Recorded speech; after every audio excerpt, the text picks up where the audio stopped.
Aloja POV. Hindi mawala ang ngiti sa labi ko dahil sa nangyari sa amin ni Reg. Until now kinikilig pa din ako. Nakakalungkot na aalis siya, parang gusto ko na palagi ko siyang kasama at nakikita. Pero hindi naman pwede na ganun, dahil busy din si Reg sa trabaho niya, at ako kailangan ko na din maghanap ng permanent work, dahil paubos na ang pera ko. Si Riley bukas na ang balik ng Pilipinas. Tita, aalis po muna ako. May aasikasuhin lang po ako. Tawagan niyo na lang po ako kapag may problema. Nakangiting wika ko kay Tita Neri. Sige iha, wag mo ako alalahanin. Nakangiting sagot nito, at nagbeso muna ako bago umalis. Tinext ko si Olive about sa sitwasyon ko ngayon, kaya hindi muna ako makakauwi ng kondo niya. Alam niya naman na lilipat na ako, nakakamiss din ang kumag na yun. Kamusta na kaya ang parents niya? Kailangan naming mag-usap ni Olive, about sa fake relationship namin. Kailangan ko na din sabihin sa kanya ang tungkol sa amin ni Reg. Isa si Olive sa mga kaibigan ko, at ayoko namang maglihim sa kanya. Para maunawaan niya din ang sitwasyon ko. After kong i-text si Oliver, agad naman itong nag-reply. Magkita tayo sa coffee shop dyan sa hotel, we need to talk. Wika nito kaya parang kinabahan ako. Sige, on the way na ako. Reply ko dito. Sana lang ay matapos na ang pagpapanggap namin ni Olive. Nakakakonsensya na kasi, alam kong masasaktan ang parents ni Olive pag nalaman nila ang totoo. Pagdating ko sa coffee shop, nandun na din si Olive. Hey! Nakangiting bati ko dito, at naupo na sa harapan niya. Tumingin sakin si Olive, pero agad din itong umiwas. Parang may mali talaga sa kanya. I'm sorry Lodia, or should I say Aloja? Wika nito na ikinagulat ko. Nagkatinginan tuloy kami. Paano mo nalaman ang totoong name ko? Pagtataka ko dito. Alam ko na ang lahat, ang tungkol sa inyo ni Reg. Ikaw ang babaeng matagal niya nang hinahanap, si Aloja. Napatikip ako ng bibig dahil sa sinabi nito. Muling bumalik yung alaala ng unang pagkikita namin ni Reg sa club, kasama si Sir Darius. Siya yung isa sa mga kasama nito, kaya pala pamilyar siya sakin. Talagang napakaliit ng mundo namin, wala talaga akong kawala, dahil pinaglalapit talaga ang tadhana namin. Sorry Olive pero hindi ko intensyon na pumasok sa buhay mo. Hindi ko sinadya yung pagkakakilala natin. Yung araw na pumasok ako sa sasakyan mo, si Reg ang tinataguan ko noon. Paliwanag ko dito. Malinis ang intensyon ko Olive. Alam ko yun Aloja, kaya tapos na ang pagiging fake girlfriend mo sakin. Ayokong masira kayo ni Reg, dahil sa kagagawan ko. Alam kong sobrang saya ni Reg ngayon, at bilang matalik niyang kaibigan, gusto kong ilihim na lang ang tungkol sa atin. Let's pretend na hindi natin kilala ang isa't isa. Wika nito na ikinagulat ko. Sira ka ba? Ayoko ng ganun Olive. Hindi lang ikaw ang kaibigan ni Reg dito. Nakakalimutan mo na ba? Best friend mo din ako. Inis na wika ko dito, dahilan para pagtinginan kami ng ibang customer. Medyo tumaas pala ang boses ko, kaya huminga ako ng malalim. Mas lalo mo lang pinapakomplikado ang sitwasyon. Maunawaan naman ni Reg ang pagpapanggap natin. Nandito na tayo, kaya harapin na natin ang katotohanan. Sawang-sawa na akong takbuhan ang mga problema ko. Wika ko dito kaya napayuko ako. Sorry Aloja kung naipit kita sa ganitong sitwasyon. Nakayukong wika nito. Ano ka ba Olive, sabi nga sa kanta na, that's what friends are for. Pumayag ako sa sitwasyon mo, dahil may utang na loob ako bilang kaibigan mo. Pero sa susunod wag ka nang uulit. Harapin mo yung problema mo. Wag kang tutulad sakin at tinagwan si Reg. Wika ko dito kaya seryoso itong napatingin sakin. Ilang sandali ay ngumiti din ito ng malapad. Because of you naging baliw si Reg. Napahanga mo ko dun Aloja. Wika nito habang pailing-iling na nakangiti. Hindi lang naman si Reg ang nabiktima dito, maging ako ay nabiktima niya. Yung gabing kasama nyo si Reg sa bar. Siya lang ang lalaking sinayawan ko ng ganun kalapit. Wika ko dito. Haha alam ko, siguro kayo talaga ni Reg ang tinadana sa isa't isa.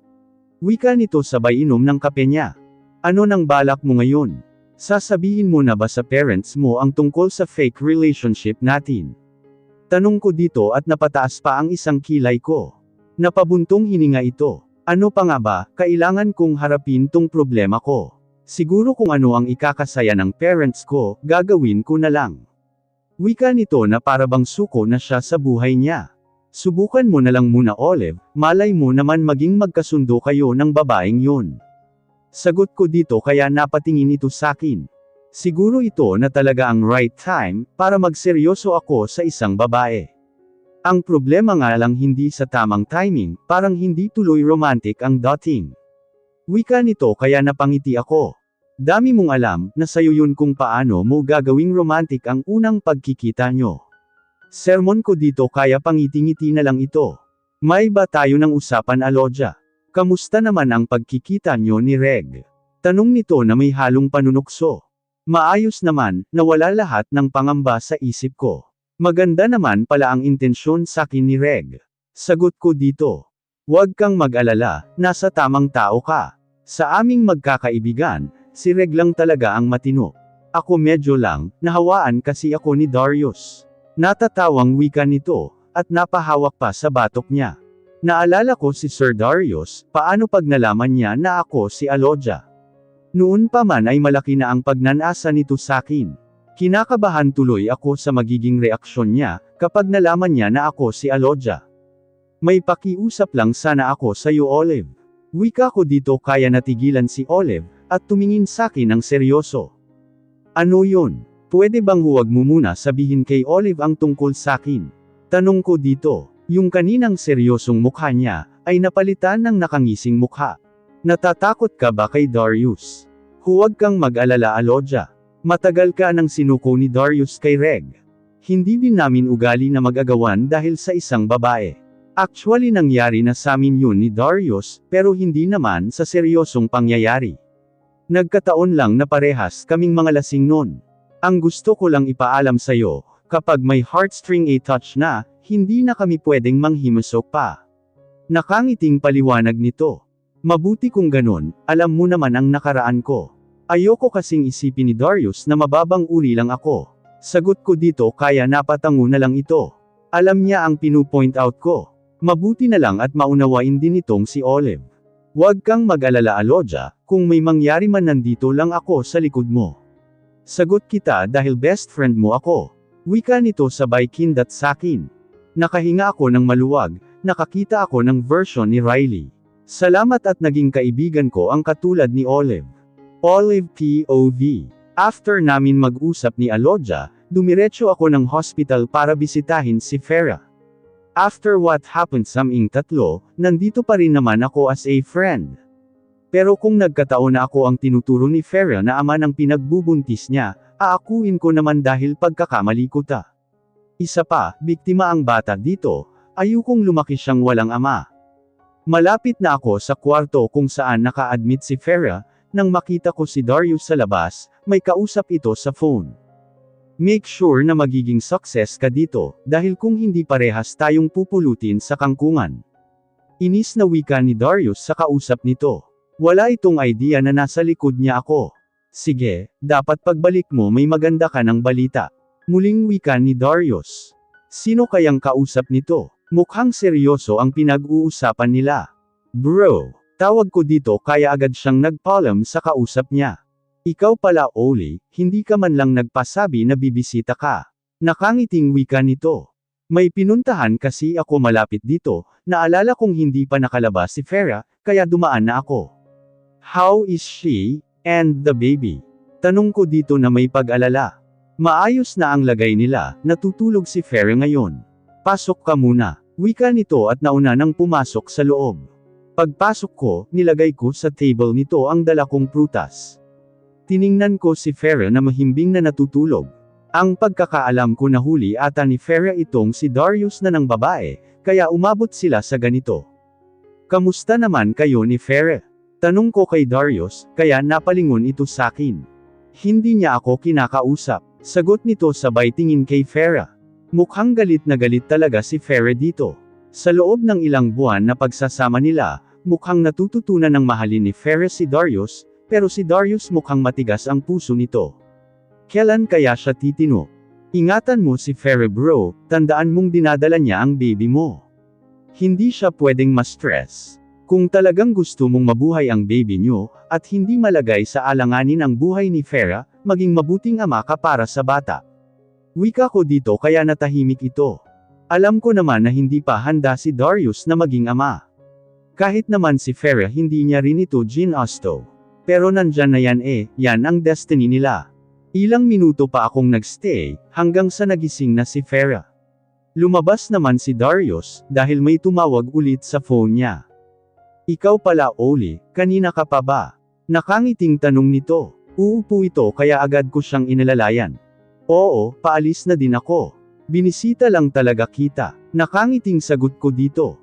Ngumiti ito sakin, habang nakatingin sa mga mata ko. Ilang sandali pa ay tumulo na ang luha nito.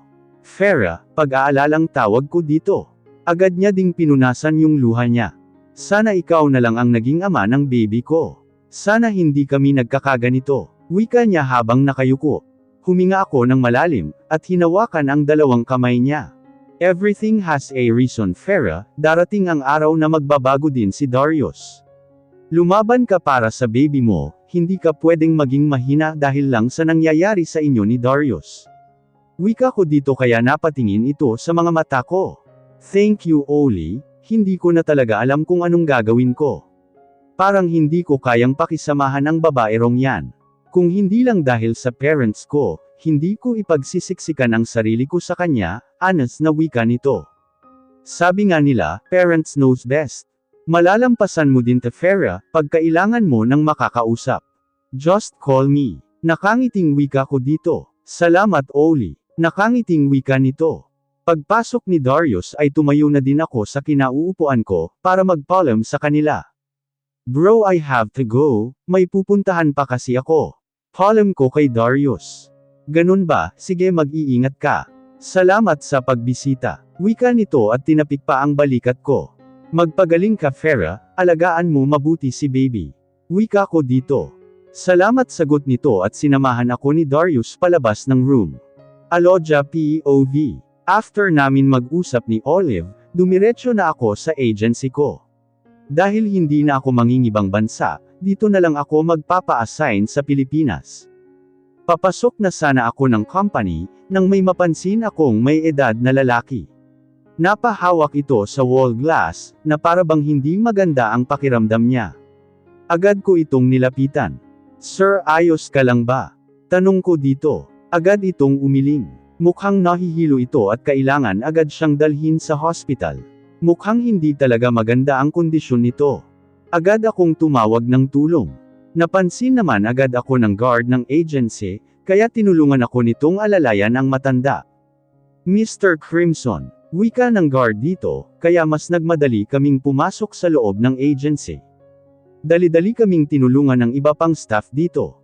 Ilang sandali pa ay pinaupo nila ito sa wheelchair, at tinakbo na sa hospital. Mabuti na lang at nakita mo siya miss. Wika ng guard na tumulong sakin. Sino po ba ang matandang yun? Pag-aalalang tanong ko dito. Isa sa VIP clients dito sa company. Nakangiting sagot nito. Ganun po ba, sana ay wala siyang malubhang sakit. Sagot ko dito. Sana nga, pero sa lagay niyang yun mukhang may iniinda na siyang sakit. By the way miss, may sadya ka ba dito? Napansin ko kasi kanina na papasok ka ng building. Pag-iiba ng usapan nito. Yes po, isa po ako sa applicant. Naghahanap ako ng work bilang private nurse. Nakangiting sagot ko dito. Ganun ba, sige dumiretso ka na lang sa office ni Ma'am Margarita. Nakangiting sagot nito, kaya dumiretso na ako. Pagdating ko sa office ni Ma'am Margarita may kausap ito sa phone. Ikaw pala Aloja, alam mo na ba ang balita about kay Riley? Tanong nito bago ako makaupo. Tumango ako bilang sagot. Sayang dahil malaki pa naman ang sweldo niya doon. By the way nakahanap na ako ng papasukan mo. Ang totoo nga niyan ay papunta na din si Mr. Crimson, para sa pirmahan ang contract mo para sa kanya. Nakangiting wika nito at may nilabas na envelope. Teka, did she said Mr. Crimson? Hindi kaya yung matandang lalaking tinulungan ko ang sinasabi niya. Ma'am Margarita, sinabi niyo po na kay Mr. Crimson ako magtatrabaho. Kanina lang po kasi ay may tinulungan akong lalaking masama ang pakiramdam, sinabi po sa akin ng guard na si Mr. Crimson po yun. Wika ko dito. Ano? What happened to Mr. Crimson? Bakit wala man lang tumatawag sakin? Sumunod ka sakin Aloja, kailangan kong masigurado na si Mr. Nelson Crimson nga ito. Wika nito at kulang na lang ay tumakbo ito sa pagmamadali. Pagdating namin sa front desk ng building, ay nakipag-usap na ito sa mga staff doon. Bakit hindi nyo man lang sakin sinabi ang tungkol kay Mr. Crimson? Hindi nyo ba alam na importanteng client natin yun, at nandito siya para mag-sign ng contract? Inis na wika nito sa dalawang staff. Ma'am, tatawagan ka nga po namin ngayon, naunahan mo lang kami. Takot na sagot ng isa sa mga ito. Ang aga-aga pinapasakit nyo ang ulo ko. Saang hospital dinala si Sir para mapuntahan ko? Sa Montano Hospital po. Sagot ng isa, kaya hinela na ako paalis ni Ma'am Margarita. Agad namang pinagbuksan kami ng pinto ni Kuyang Guard, nang makita nitong palabas kami. Pagdating namin ng parking lot, ay sumakay na kami sa kotse nito. Walang pag-alinlangan na pinaandar nito nang mabilis ang sasakyan. Napa-sign of the cross na lang ako dahil sa kaba.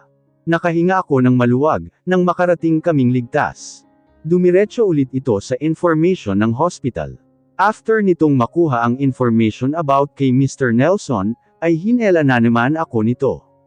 Mag-ready ka na Aloja, dahil baka ngayon na ang maging first day of work mo. Wika nito sakin habang ngiting-ngiti. Bigla naman akong kinabahan sa sinabi nito. Kung si Mr. Crimson ang magiging boss ko, anong klaseng tao kaya ito? Sa ayos niya kanina hindi ito mukhang simpleng tao lang. Paano kung hindi ako nito magustuhan? Alam mo bang marami akong resume na binigay dito, para makapili siya ng personal nurse niya. At yung resume mo ang hindi niya binitawan nung nakita niya ito. Napangiti nga ako, siguro ay nagandahan sa'yo si Mr. Crimson. Pero nang tanungin ko ito kung bakit ikaw ang napili niya, ang sinabi niya lang sakin ay kamukha ka daw ng isang taong malapit sa kanya. Nakangiting sagot nito. Lalo tuloy akong nakaramdam ng kaba. Sana talaga ay mabait itong si Mr. Crimson. Pagpasok namin sa room nito, ay katatapos lang siyang asikasuhin ng doktor.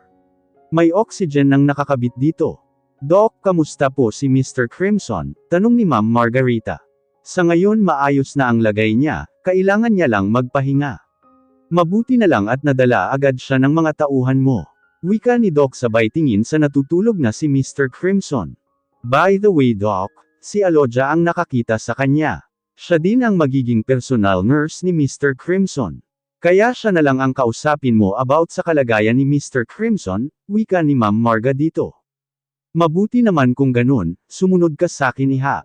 Nakangiting wika nito, at naiwan na si Ma'am Marga sa silid ni Mr. Crimson. May sakit na ischemic heart disease si Mr. Crimson. As a nurse alam mo na ang dapat mong gawin. Wika nito sakin kaya tumungo ako bilang sagot. Ito ang mga bago niyang gamot. Nandyan na din kung ilang beses mo siya papainumin. Tandaan mo iha, nakasalalay din sa'yo ang buhay ni Mr. Crimson. Wika ni Doc sakin. Opo, gagawin ko po ang lahat, para maalagaan siya ng maayos. Nakangiting wika ko dito. Bumalik ako sa kwarto ni Mr. Crimson at gising na ito. Inaasikaso ito ng nurse ng hospital, habang nakikipag-usap naman si Ma'am Marga sa cellphone niya. Ayos na ang pakiramdam ko, gusto ko nang umuwi. Dinig kong wika ni Mr. Crimson sa nurse na nag-aasikaso dito. Sige po, pero itatanong pa po namin kay Doc, kung pwede ka na ma-discharge sir. Nakangiting wika ng nurse dito. Mas lalo lang akong magkakasakit dito. Isa pa may private nurse na ako, sa bahay na lang ako magpapagaling. Muling wika nito. Mukhang hindi niya napansin ang presensya ko, kaya dahan-dahan akong lumapit sa bed nito. Nurse, ako na pong bahala dito. Nakangiting wika ko dito. Umalis na yung nurse, at nagkatinginan kami ni Mr. Crimson. Hello po sir, ako po si Aloja ang magiging private nurse mo. Ikinagagalak po kitang makilala. Nakangiting wika ko dito, pero wala man lang itong reaksyon.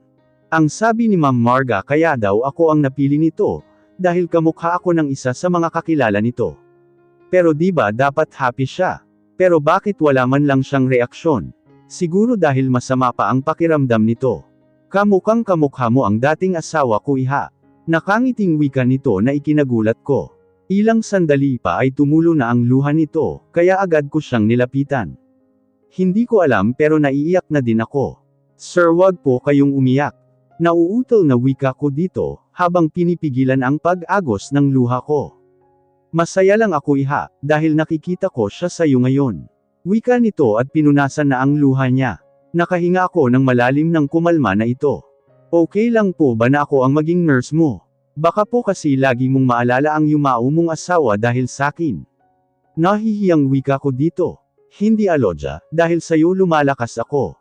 Hindi ako nakabawi sa asawa ko. Marami akong pagkukulang sa kanya. Tanging anak na lang namin ang naiwan niya sakin, kaya kailangan kong maging malakas para sa anak namin. Wika nito kaya mas lalo akong nakaramdam ng lungkot. After ng ilang minuto naming pag-uusap ni Mr. Crimson, masasabi kong napakabait ng boss ko. Finally ay may maayos na akong trabaho. Stay in ako sa bahay nito. Pero nagpaalam ako sa kanya na bigyan ako ng 2 linggo, na umuwi every night dahil walang kasama si Tita Neri. Pumayag naman ito, basta lagi daw active ang phone ko. In case of emergency, mabuti na lang at malapit lang ang bahay nila Reg sa bahay nila Mr. Crimson. Excited na din akong makarating sa bahay nila. Ang sabi kasi ni Ma'am Marga mala mansion daw ang bahay nito. Dahil hindi pa pinayagan ni Doc Aldrin na ma-discharge si Sir Nelson. Umuwi muna ako sa bahay nila Reg. Sinabi ko na din kay Tita Neri ang tungkol sa work ko, at natuwa naman ito. After kong maglinis ng katawan nagring ang phone ko. Napangiti ako nang makitang si Reg ito. Hello Reg, masayang wika ko dito. I miss you baby. Malungkot na wika nito. Napangiti naman ako dahil kaninang umaga lang ito umalis, pero kung umasta ito ay para bang ilang buwan na silang magkalayo. Miss agad, wala pang ang isang araw. By the way Reg, may work na ako. Pasensya na kung hindi ko masasamahan si tita sa daytime. Tuwing gabi lang ako makakauwi. Pag-iiba ko ng usapan dito. Sige, gusto ko nang bumalik dyan para makasama ka. Wika nito kaya mas lalo lang akong napangiti. Ang drama naman ng baby boy ko na yan. Sige na, mag-enjoy ka na lang dyan, 2 weeks lang naman Reg, bumawi ka na lang pagbalik mo. Wika ko dito para hindi na tamalungkot. Sige, pag uwi ko humanda ka. May pagbabanta na wika nito. Ewan ko ba pero parang kinikilig ako. Reg Terra na, dinig kong wika ng isang babae. Bigla tuloy kumunot ang noo ko. Ni hindi ko natanong kay Reg kung babae or lalaki ba ang kasama niya doon. Hindi naman kasi ito big deal sa akin nung sinabi niya. Pero bakit bigla akong kinabahan nang marinig ko ang boses ng kasama niya? Baby I have to go, I'll call you back. I love you. Biglang nawala yung pag-alala ko nang mag-I love you ito sakin. Ito ang unang beses na nag-I love you siya sakin. Magre-response pa sana ako sa I love you niya, nang mag-end call na. Sino ba yung kasama niyang babae? Ayokong mag-isip ng negative. May tiwala ako kay Reg. Si Olive and Tita Neri na mismo ang nagpatunay kung gaano ka-loyal si Reg. Hindi ito maghihintay ng 1 year kung mangbabae lang siya. Itutulog ko na nga lang ta, siguradong pagod lang ako.